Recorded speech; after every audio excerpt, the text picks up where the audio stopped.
أشهد أن لا إله إلا الله.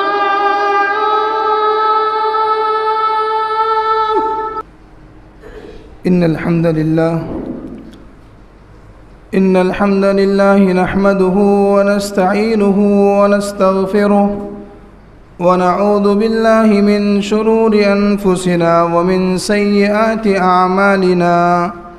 من يهده الله فلا مضل له ومن يضلله فلا هادي له، وأشهد أن لا إله إلا الله وحده لا شريك له، وأشهد أن محمدًا عبده ورسوله.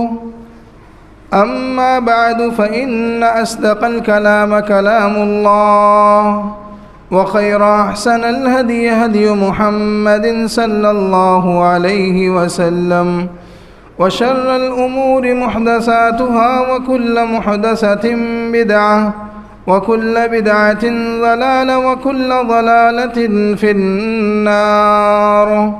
أعوذ بالله من الشيطان الرجيم. بسم الله الرحمن الرحيم. يا أيها الذين آمنوا اتقوا الله حق تقاته ولا تموتن إلا وأنتم مسلمون. يا أيها الناس اتقوا ربكم الذي خلقكم من نفس واحدة وخلق منها زوجها وبث منهما رجالا كثيرا ونساء، واتقوا الله الذي تساءلون به والأرحام، إن الله كان عليكم رقيبا. يا أيها الذين آمنوا اتقوا الله وقولوا قولا سديدا يصلح لكم أعمالكم ويغفر لكم ذنوبكم، ومن يطع الله ورسوله فقد فاز فوزا عظيما. وقال الله تعالى في مقام آخر: قل إن كان آباؤكم وأبناؤكم وإخوانكم وأزواجكم وعشيرتكم وأموال اقترفتموها وتجارة تخشون كسادها ومساكن ترضونها أحب إليكم من الله ورسوله وجهاد في سبيله فتربصوا حتى يأتي الله بأمره والله لا يهدي القوم الفاسقين. سبحانك لا علم لنا إلا ما علمتنا إنك أنت العليم الحكيم. رب اشرح لي صدري ويسر لي أمري واحلل عقدة من لساني يفقه قولي. رب زدني علما. اللهم إني أسألك علما نافعا ورزقا طيبا وعملا متقبلا. معزز سامعین، حاضرین جمعہ، دینی و ملی بھائیوں، بزرگوں اور دوستوں، پردہ نشین اسلامی ماں اور بہنوں، تمام قسم کی تعریفات، حمد و ستائش، عظمت و کبریائی، تحمید و تقدیس اس خالق کائنات، مالک ارض و سما اور مدبر انس و جاں کے لیے ہے جو ہم تمام انسانوں کا اور کائنات کی ذرہ ذرہ چیزوں کا مالک، مربی اور پالنہار ہے۔ بے شمار درود و سلام ہو اس ذات مقدسہ مبارکہ مطہرہ پر جس کا نام نامی اسم گرامی محمد الرسول اللہ صلی اللہ علیہ وآلہ وسلم ہے، کہ جنہوں نے دنیا کے اندر آ کر حق و باطل سے، نور کو تاریکی سے اور ہدایت کو گمراہی سے چھانٹ کر نمایاں اور واضح کر دیا۔ اللہم صلی علی محمد وعلی آل محمد کما صلیت علی ابراہیم وعلی آل ابراہیم انک حمید مجید۔ اللہم بارک علی محمد وعلی آل محمد کما بارکت علی ابراہیم وعلی آل ابراہیم انک حمید مجید۔ معزز سامعین، آج کے اس خطبہ جمعہ میں جس موضوع کو لے کر آپ کے سامنے آیا ہوں اور جو باتیں قرآن و سنت کی روشنی میں آپ کو بتانا چاہتا ہوں وہ بات اور وہ موضوع ہے نبی سے محبت کیسی ہونی چاہیے۔ اللہ کے نبی جناب محمد الرسول اللہ صلی اللہ علیہ وسلم سے ہمارا تعلق، ہماری محبت کیسی ہونی چاہیے، انشاءاللہ آج کے اس خطبہ جمعہ میں آپ کے سامنے رکھوں گا۔ اللہ رب العزت سے دعا ہے کہ رب العالمین ہم کو کہنے سننے سے زیادہ اس پر عمل کرنے کی توفیق عطا فرمائے، آمین یا رب العالمین۔ معزز سامعین، کسی شاعر نے کیا خوب کہا ہے، محمد صلی اللہ علیہ وسلم، محمد کی محبت دین حق کی شرط اول ہے، محمد کی محبت دین حق کی شرط اول ہے، اسی میں ہو اگر خامی تو سب کچھ نامکمل ہے۔ محمد کی محبت آن ملت شان ملت ہے، محمد کی محبت آن ملت شان ملت ہے، محمد کی محبت روح ملت جان ملت ہے، محمد کی محبت خون کے رشتوں سے بالا ہے، یہ رشتہ دنیاوی قانون کے رشتوں سے بالا ہے، محمد متاع عالم ایجاد سے پیارا، محمد متاع عالم ایجاد سے پیارا، پدر مادر برادر جان و مال اولاد سے پیارا۔ میرے بھائیوں، سورہ توبہ کی آیت میں نے آپ کے سامنے پڑھی ہے اور اسی ضمن میں انشاءاللہ بہت ساری باتیں آپ کے سامنے رکھوں گا۔ آج ہمارا موضوع اللہ کے نبی سے محبت کیسی ہونی چاہیے۔ سب سے پہلے ہم یہ سمجھتے ہیں کہ محبت کسے کہتے ہیں، محبت کس چیز کا نام ہے۔ محبت یہ تین لفظوں سے بنا ہے، ہا، با اور تا، جس کو عربی میں کہتے ہیں حبہ، جس کو عربی میں کہتے ہیں حبہ، اور عربی میں حبہ جس کو کہتے ہیں اس کا اردو معنی ہوتا ہے اناج کے۔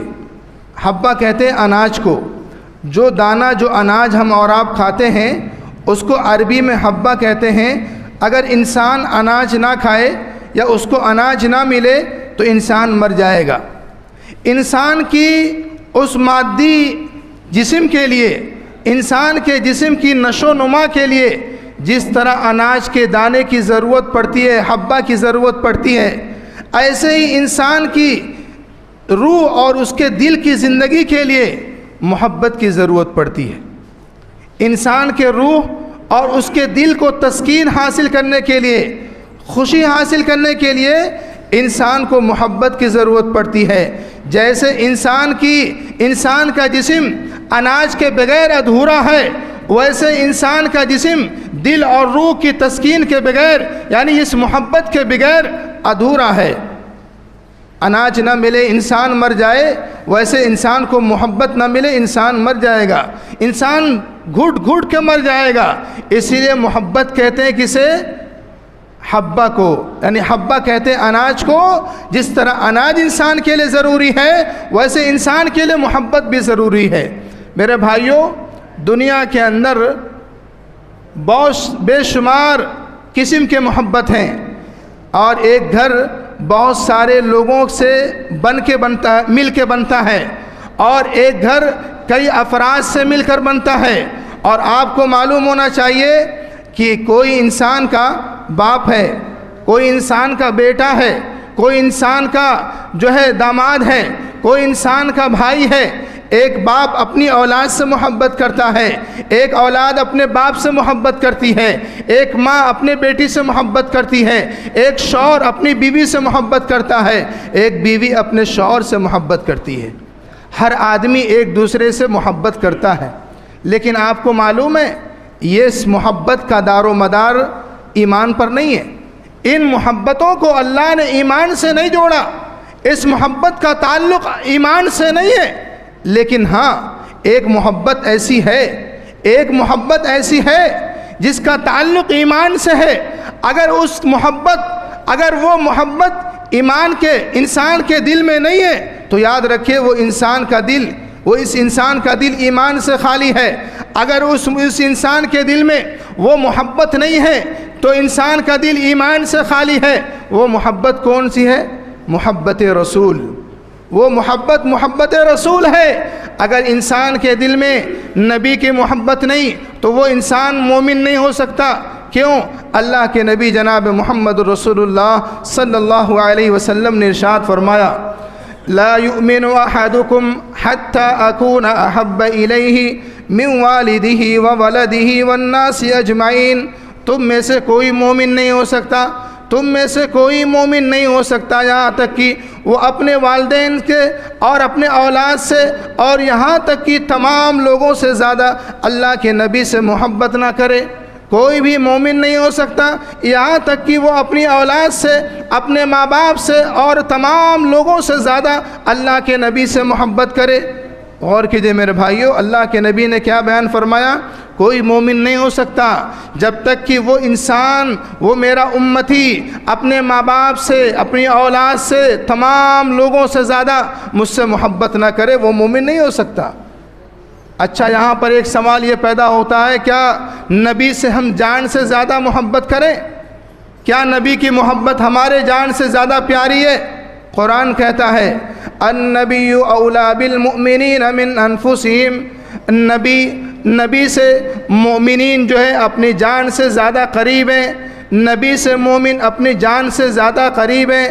غور کیجئے، نبی سے مومن کا تعلق ایسا ہے کہ مومن اپنے نبی کو جان سے زیادہ پیار کرتے ہیں، جان سے زیادہ اس سے محبت کرتے ہیں۔ میرے بھائیوں، صحیح بخاری کی روایت ہے، حضرت عبداللہ ابن حشام رضی اللہ تعالیٰ عنہ فرماتے ہیں، اللہ کے نبی صلی اللہ علیہ وسلم کے ساتھ ہم لوگ تھے۔ اللہ کے نبی صلی اللہ علیہ وسلم حضرت عمر کا ہاتھ پکڑے ہوئے، حضرت عمر کا ہاتھ اللہ کے نبی پکڑے ہوئے۔ حضرت عمر کہتے ہیں، یا رسول اللہ لأنت احب الی من کل شیء الا من نفسی۔ اے اللہ کے رسول جناب محمد رسول اللہ صلی اللہ علیہ وسلم، میں آپ سے تمام چیزوں سے زیادہ آپ سے محبت کرتا ہوں، تمام چیزوں سے زیادہ آپ سے محبت کرتا ہوں، الا من نفسی، لیکن اپنی جان سے زیادہ آپ سے محبت نہیں کرتا ہوں، اپنی جان سے زیادہ آپ سے محبت نہیں کرتا ہوں۔ اللہ کے نبی صلی اللہ علیہ وسلم نے فرمایا، لا والذی نفسی بیدی، اے عمر، اللہ کی قسم ہے جس کے ہاتھ میں میری جان ہے، حتی اکون احب الیک من نفسک، اے عمر، اگر تو میرے جان سے، اگر تو مجھ سے محبت میری جان سے زیادہ نہیں کرے گا تو تو مومن نہیں ہو سکتا، تیرا ایمان مکمل نہیں ہو سکتا۔ میرے بھائیوں، غور کیجئے، نبی سے جان سے زیادہ محبت ہونی چاہیے۔ حضرت عمر نے اللہ کے نبی کا یہ جملہ سنا تو حضرت عمر کہتے ہیں کہ واللہ لانت احب الی من نفسی، اے اللہ کے نبی، میں آپ سے اپنی جان سے زیادہ محبت کرتا ہوں، میں آپ سے اپنی جان سے زیادہ محبت کرتا ہوں۔ اللہ کے نبی نے فرمایا، الآن یا عمر، اے عمر، اب جا کے تمہارا ایمان مکمل ہوا، اب جا کے تم مومن بنے ہو۔ میرے بھائیو، غور کیجئے کہ اللہ کے نبی جناب محمد رسول اللہ صلی اللہ علیہ وسلم سے جان سے زیادہ محبت کرنی ہے، نبی سے محبت کرنا ہے، اور جس کے دل میں نبی کی محبت نہ ہو وہ مومن نہیں ہو سکتا، اس کا ایمان مکمل نہیں ہو سکتا۔ ایمان مکمل ہونے کے لیے نبی سے محبت کرنا، جان سے زیادہ محبت کرنا ضروری ہے۔ میرے بھائیوں، غور کیجئے کہ اللہ کے نبی جناب محمد رسول اللہ صلی اللہ علیہ وسلم سے محبت کرنا یہ عین ایمان کی علامت ہے، ایمان کی پہچان ہے۔ اچھا، یہاں پر ایک سوال اور پیدا ہوتا ہے، وہ یہ سوال یہ ہے کہ کیا آدمی کسی سے محبت اگر کرتا ہے تو کیوں کرتا ہے؟ کسی سے آدمی اگر محبت کرتا ہے تو کیوں کرتا ہے؟ اگر کوئی آدمی اپنے ماں باپ سے محبت کر رہا ہے تو وہ کیوں کر رہا ہے؟ اگر کوئی آدمی اپنے استاد سے محبت کرتا ہے تو کیوں کرتا ہے؟ میرے بھائیوں، غور کیجئے، انسان جب اپنے ماں باپ سے محبت کرتا ہے تو اس کی وجہ، اس کا سبب یہ ہوتا ہے کہ ماں باپ کے اس کے اوپر احسانات ہیں، ماں نے اس کو پالا پوسا جوان کیا اور باپ جا کر باہر کما کر لایا، اس کی تمناؤں کو آرزوؤں کو پورا کیا۔ ماں باپ کے احسان کی وجہ سے انسان ماں باپ سے محبت کرتا ہے، استاد سے اس لیے محبت کرتا ہے کہ استاد نے اس کو تعلیم دی ہے، صحیح راستہ بتایا ہے، صحیح چیز بتایا ہے، اس کو تعلیم و تربیت دی ہے، اس لیے انسان استاد سے محبت کرتا ہے۔ میرے بھائیوں، اسی لیے ہم اللہ کے رسول سے اس لیے بھی محبت کرتے ہیں کہ ہمارے اوپر ہمارے نبی جناب محمد رسول اللہ صلی اللہ علیہ وسلم کی بے پناہ احسانات ہیں، بے شمار احسانات ہیں، اتنے احسانات ہیں کہ ہم اس کو شمار نہیں کر سکتے ہیں۔ اللہ کے نبی سے ہم اس لیے بھی محبت کرتے ہیں کہ اللہ کے نبی کے ہمارے اوپر بے شمار احسانات ہیں، اتنے احسانات ہیں کہ ہم شمار نہیں کر سکتے۔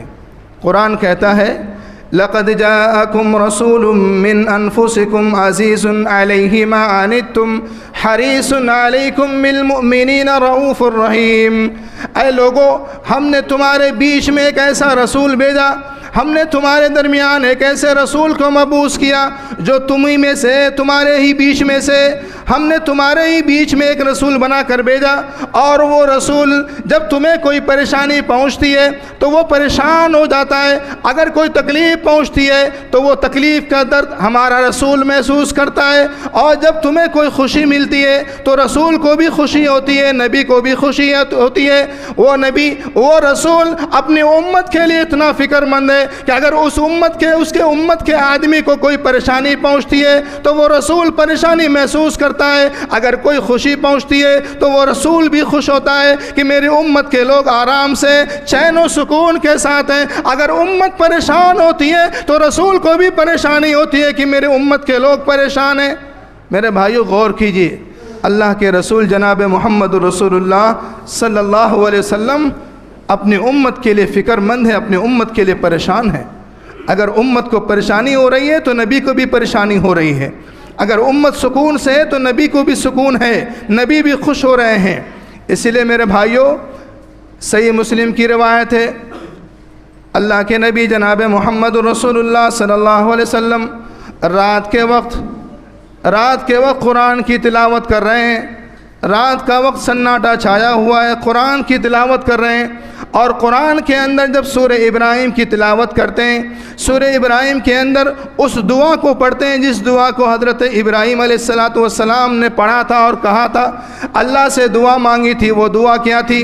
ابراہیم علیہ السلام نے اللہ سے دعا مانگی تھی، کہا تھا رب انہن اضللن کثیرا من الناس فمن تبعنی فانہ منی ومن عصانی فانک غفور رحیم۔ حضرت ابراہیم علیہ السلام نے اللہ سے کہا، اے اللہ، میرے بہت سارے لوگ، میری قوم کے بہت سارے لوگوں نے بتوں کی پوجا کر کے گمراہ ہو گئے، وہ گمراہی والا راستہ اپنا لیا ہے، فمن تبعنی فانہ منی، لیکن جس نے میری بات کو مانا، میری اتباع کی، میری بات کو فالو کیا، وہ میری امت کا آدمی ہے، وہ مجھ میں سے، ومن عصانی فانک غفور رحیم، اور جس نے میری نافرمانی کی، فَإِنَّكَ غَفُورٌ رَحِيمٌ، تو غفور ہے، معاف کرنے والا ہے، رحم کرنے والا ہے۔ یہ معاملہ میں تیرے حوالے کرتا ہوں، جس نے میری نافرمانی کی ہے، میری بات کو نہیں مانا ہے، تو اے اللہ تو غفور الرحیم ہے۔ ابراہیم علیہ السلام بھی اپنی امت کو لے کر فکر مند ہے۔ جب اللہ کے نبی صلی اللہ علیہ وسلم عیسیٰ علیہ السلام کی اس دعا کو پڑھتے ہیں، قرآن کی اس آیت پر پہنچتے ہیں، ان تعذبہم فإنہم عبادک، عیسیٰ علیہ السلام اللہ سے کہہ رہے ہیں، اے اللہ، اگر تو ان کو عذاب دے گا وہ تو تیرے بندے ہیں، اگر تو ان کو عذاب میں مبتلا کرے گا فَإِنَّهُ عِبَادُكَ، تو وہ تیرے بندے ہیں، وَإِن تَغْفِرْ لَهُمْ، اگر تو نے ان کو معاف کر دیا فَإِنَّكَ أَنْتَ الْعَزِيزُ الْحَكِيمُ، تو تو غالب اور حکمت والا ہے، تیری حکومت میں سے کچھ بھی کمی نہیں ہوگی، تیرے معاف کرنے میں کچھ بھی کمی نہیں ہوگی۔ اگر تو نے ان کو معاف کر دیا، ان کی غلطیوں کو معاف کر دیا، تو اے اللہ تیری حکومت میں کچھ بھی کمی نہیں ہو سکتی ہے۔ عیسیٰ علیہ السلام کی اس دعا کو پڑھتے ہیں، تلاوت کرتے ہیں۔ میرے بھائیوں، غور کیجئے، ہمارے نبی ہمارے تعلق سے کتنے فکر مند ہیں۔ جب ابراہیم علیہ السلام کی دعا کو پڑھا، اسماعیل علیہ السلام کی دعا کی تلاوت کی، قرآن کو پڑھ رہے ہیں، اور اس کے بعد جب دونوں کی دعا کو پڑھتے ہیں، پڑھنے کے بعد اللہ کے سامنے ہاتھ اٹھاتے ہیں، رات کا وقت ہے، دونوں ہاتھ اٹھا کر اللہ کے سامنے کہہ رہے ہیں، زار و قطار رو رہے ہیں، آنکھ سے آنسو ٹپک رہے ہیں، اللہم امتی اللہم امتی، اے اللہ میری امت کا کیا حال ہوگا، اے اللہ میری امت کا کیا حال ہوگا، میری امت کہاں جائے گی، میری امت کیسی کس عالم میں ہوگی۔ اے میرے بھائیوں غور کیجئے، ہمارے نبی جناب محمد الرسول اللہ صلی اللہ علیہ وسلم رات کے وقت میں قرآن پڑھ کر کے ہاتھ اٹھا کر کے اللہ سے دعا کر رہے ہیں کہ اے اللہ میری امت کا کیا حال ہوگا، میری امت کا کیا حال ہوگا۔ جب یہ دعا کرتے ہیں آسمان سے آواز آتی ہے، اللہ رب العالمین جبرائیل امین علیہ السلام کو بھیجتا ہے کہ یا جبرائیل اذهب الى محمد، جاؤ میرے نبی کی طرف جاؤ، جاؤ میرے اس بندے کی طرف جاؤ، جاؤ دیکھو میرا بندہ کیوں رو رہا ہے، میرے بندے کے آنکھ سے آنسو کیوں ٹپک رہے ہیں، ما یبکی کا، میرا بندہ کیوں رو رہا ہے۔ جبرائیل امین علیہ السلام آتے ہیں، آنے کے بعد پوچھتے ہیں اے نبی آپ رو کیوں رہے ہیں، آپ کے آنکھ سے آنسو کیوں ٹپک رہے ہیں۔ اللہ کے نبی جناب محمد الرسول اللہ صلی اللہ علیہ وسلم نے فرمایا امتی امتی، اللہ کے نبی فرما رہے ہیں میں اس لیے رو رہا ہوں کہ قیامت کے دن، قیامت کے میدان میں میری امت کا کیا حال ہوگا، میری امت کس حال میں ہوگی، میں اپنی امت کے لیے فکر مند ہوں، میں اپنی امت کے لیے پریشان ہوں۔ میرے بھائیوں غور کیجئے، ہمارے نبی جناب محمد الرسول اللہ صلی اللہ علیہ وسلم اپنی امت کے لیے اتنا پریشان ہے، اتنا پریشان ہے، لیکن آج انہی کی امتی کا حال کیا ہے کہ نبی کی ہر حکم کی خلاف ورزی کر رہی۔ ہمارے نبی نے کہا نماز پڑھو، نماز سے دور ہیں۔ ہمارے نبی نے کہا اخلاق کو اچھا بناؤ، ہمارا اخلاق سب سے برا ہے۔ نبی نے کہا چوری مت کرو، ہم چوری کر رہے ہیں۔ نبی نے کہا معاملات کو اچھے رکھو، ہم خراب کر رہے ہیں۔ نبی نے کہا حرام سے بچو، ہم حرام کاری میں مبتلا ہیں۔ نبی نے کہا سود اور حرام کا کاروبار مت کرو، ہم حرام کاروبار کر رہے ہیں۔ بتائیے نبی جس امت کے لیے اتنا پریشان ہو، لیکن اس کی امت نبی کے خلاف ورزی کام کر رہی ہے، نبی کے حکم کو خلاف کر رہی ہے، نبی کی بات کو نہیں مان رہی ہے، نبی کی شریعت کو نہیں مان رہی ہے، ایسی امت کا کیا حال ہوگا۔ میرے بھائیوں غور کیجئے، ہمارے نبی ہمارے لیے اتنا فکر مند ہیں، لیکن آج ہم اور آپ اپنے نبی کی باتوں پر کتنا عمل کر رہے ہیں، سوچنے کی بات ہے، غور کرنے کی بات ہے۔ آج نبی سے محبت کتنی ہے، آج نبی سے ہمارا لگاؤ کتنا ہے، نبی کی تعلیمات پر عمل کتنا کر رہے ہیں، سوچئے، غور کیجئے، سوچئے۔ اسی لیے کسی شاعر نے کیا خوب کہا ہے، کوئی شاعر کہتا ہے کہ سلام اس پر جو امت کے لیے راتوں کو روتا تھا، سلام اس پر جو امت کے لیے راتوں کو روتا تھا، سلام اس پر جو فرش خاک پر جاڑے میں سوتا تھا، سلام اس پر کہ جس کے گھر میں نہ چاندی تھی نہ سونا تھا، سلام اس پر کہ ٹوٹا کھٹیا جس کا بچھونا تھا۔ میرے بھائیو غور کیجئے، آج اس نبی سے ہم محبت کر رہے ہیں، اس نبی کے پاس ایک ٹوٹا کھٹیا جس کا بچھونا تھا، سلام اس پر جس کے فرش خاکی، جس کے جاڑے میں وہ سوتا تھا، سلام اس پر جس کے پاس، جس کے گھر میں نہ سونا نہ چاندی کچھ نہیں تھا۔ میرے بھائیو آج ہم اس نبی کے امتی ہیں، آج ہمارے نبی اپنی امت کے لیے آسانی سوچ رہے ہیں، آسانی کا معاملہ دیکھ رہے ہیں کہ میری امت کے اوپر کوئی ایسا حکم نازل نہ ہو جس سے میری امت پریشان ہو جائے، میری امت کے اوپر کوئی ایسا وقت نہ آئے جس سے میری امت پریشان ہو جائے۔ میرے بھائیو غور کیجئے، صحیح مسلم کی روایت ہے، معراج کا واقعہ یاد کیجئے۔ معراج کے سفر میں اللہ کے نبی جناب محمد رسول اللہ صلی اللہ علیہ وسلم جا رہے ہیں۔ معراج کے سفر میں مسجد اقصی میں امام الانبیاء جناب محمد الرسول اللہ صلی اللہ علیہ وسلم نے تمام نبیوں کی امامت کرائی، نماز پڑھایا، معراج کی سفر میں نکل جاتے ہیں۔ جب معراج میں جاتے ہیں اللہ رب العالمین نے آپ کو 50 وقت کی نماز کا تحفہ دیا اور کہا کہ اے میرے نبی آپ کی امت پر 50 وقت کی نماز فرض کر دی گئی۔ 50 وقت کا وہ تحفہ لے کر جب پلٹتے ہیں، آگے چل کر موسیٰ علیہ السلام مل جاتے ہیں، پوچھتے ہیں کہ اے محمد تمہیں اللہ نے کیا تحفہ دیا؟ تو اللہ کے نبی کہتے ہیں کہ ہمیں اللہ نے 50 وقت کی نماز کا تحفہ دیا۔ موسیٰ علیہ السلام بولتے ہیں جائیے 50 وقت کی نماز آپ کی امت نہیں پڑھ سکتی ہے، اس لیے کہ میرا تجربہ ہے، میں بنی اسرائیل جس قوم میں بھیجا گیا تھا وہ میری قوم کے لوگ نماز نہیں پڑھتے تھے، نماز ان کے لیے پریشان کن بن چکی تھی، لہذا آپ اللہ کے پاس جائیے اور کہیے اللہ اس کے اندر تخفیف کر دے، کمی کر دے۔ اللہ کے پاس جاتے ہیں، اللہ نے 10 وقت کی نماز کم کر دی، 40 وقت کی لے کر نماز آتے ہیں۔ پھر موسیٰ علیہ السلام ملتے ہیں، پھر کہتے ہیں کہ آپ واپس جائیے، آپ کی امت 40 وقت کی نماز بھی نہیں پڑھ سکتی ہے، یہ کام مشکل ہو جائے گا۔ پھر جاتے ہیں، 40 سے 30 ہوتی ہے، 30 سے 20 ہوتا ہے، 20 سے 10 ہوتا ہے اور 10 سے 5 ہوتی ہے۔ جب 5 وقت کی نماز لے کر آتے ہیں، پھر موسیٰ علیہ السلام ملتے ہیں اور موسیٰ علیہ السلام نے کہا 5 وقت کی نماز بھی آپ کی امت نہیں پڑھ سکتی ہے۔ اللہ اکبر! غور کیجئے میرے بھائیو، ہمارے نبی جناب محمد رسول اللہ صلی اللہ علیہ وسلم کس کے لیے پریشان ہیں؟ امت کے لیے نا۔ 50 سے 40 کروایا، 40 سے 30 کروایا، 30 سے 20 کروایا، 20 سے 10 کروایا، 10 سے 5 کروایا۔ جب 5 وقت کی نماز دے دی گئی، موسیٰ علیہ السلام نے کہا پھر جائیے۔ اللہ کے نبی کیا کہتے ہیں؟ اے موسیٰ، اب مجھے شرم آتی ہے کہ میں اللہ کے پاس جاؤں اور کہوں کہ اے اللہ اور کم کر دیجئے، مجھے شرم آ رہی ہے۔ اللہ کے نبی کے اس جملے کو اللہ نے سن لیا اور کہا کہ اے نبی تم خوش ہو جاؤ، میں تمہاری امت سے راضی ہو گیا، تمہاری امت سے خوش ہو گیا، اور جاؤ اپنی امت میں اعلان کر دو کہ میری امت کے جو لوگ 5 وقت کی نماز پڑھیں گے انہیں 50 وقت کی نماز کا ثواب ملے گا۔ اللہ اکبر! غور کیجئے میرے بھائیو، نماز چھوڑنے والوں، نماز سے دور رہنے والوں، فجر کی نماز چھوڑ کر نیند کی آغوش میں رہنے والوں، کمبل کے اندر سونے والوں، سنو، ہمارے نبی نے 5 وقت کی نماز تحفے میں لے کر آئی اور اللہ رب العالمین نے کہا کہ اے نبی اگر آپ کی امت 5 وقت کی نماز پڑھتی ہے تو میں آپ کی امت کو 50 وقت کی نماز پڑھنے کا ثواب دوں گا۔ ہے کوئی نماز پڑھنے والا، نماز کے اندر آگے رہنے والا، پہلی صف کو حاصل کرنے والا، جماعت کے ساتھ نماز پڑھنے والا؟ کہاں گئے امت کی فکر کو؟ امت کی فکر جس نبی کو تھی آج اس نبی کے بارے میں آج امت کو فکر ہے؟ نبی سے محبت کا دعویٰ تو سب کرتے ہیں، لیکن نبی کی تعلیمات پر عمل کتنے لوگ کر رہے ہیں؟ کتنے لوگ کر رہے ہیں؟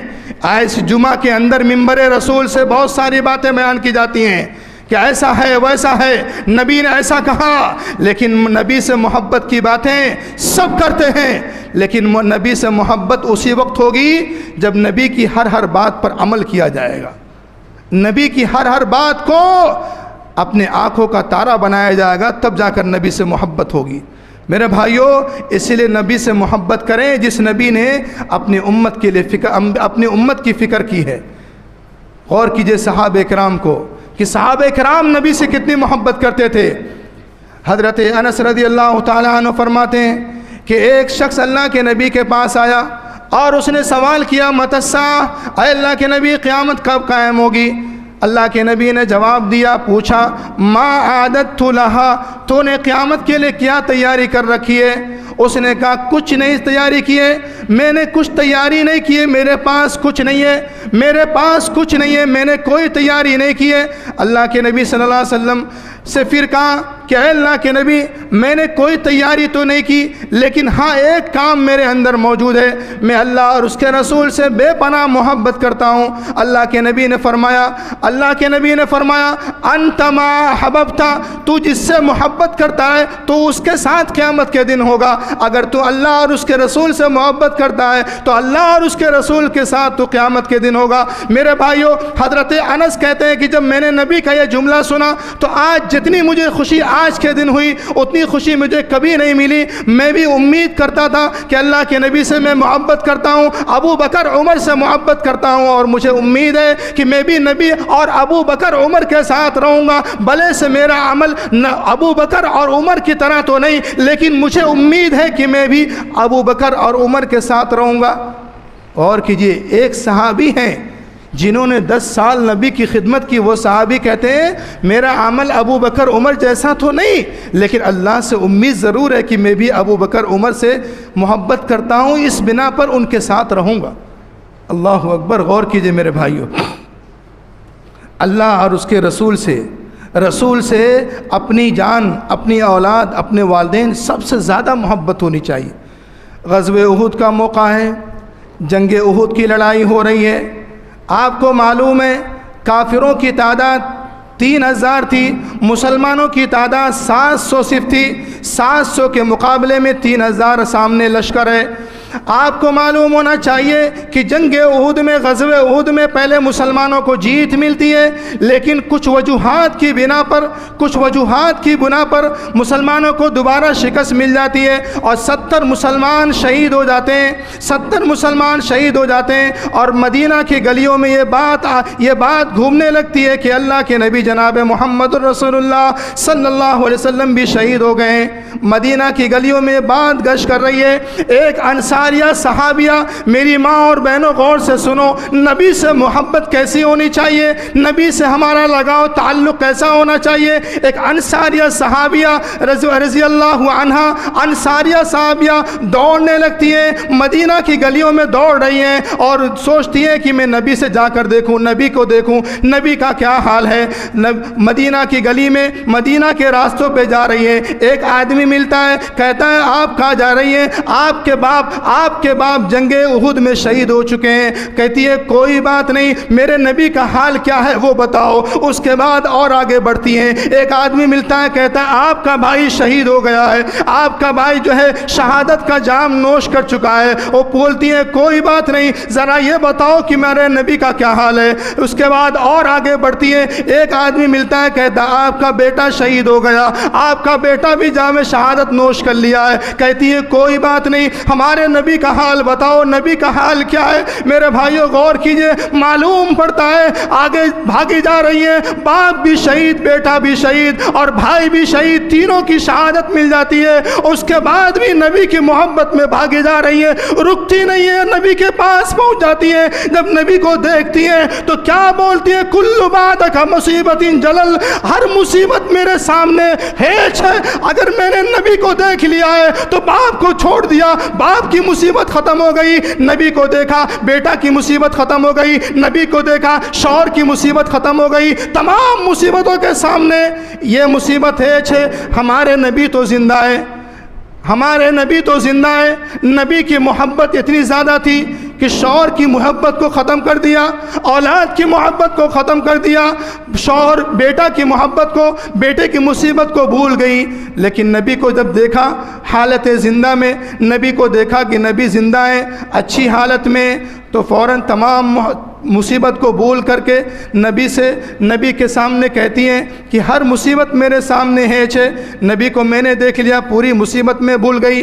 میرے بھائیوں غور کیجئے، نہ بیٹوں کا، نہ شوہر کا، نہ بھائی کا خیال آیا، اللہ کے رسول کیسے ہیں یہ لب پر سوال آیا، اللہ کے رسول کیسے ہیں یہ لب پر سوال آیا۔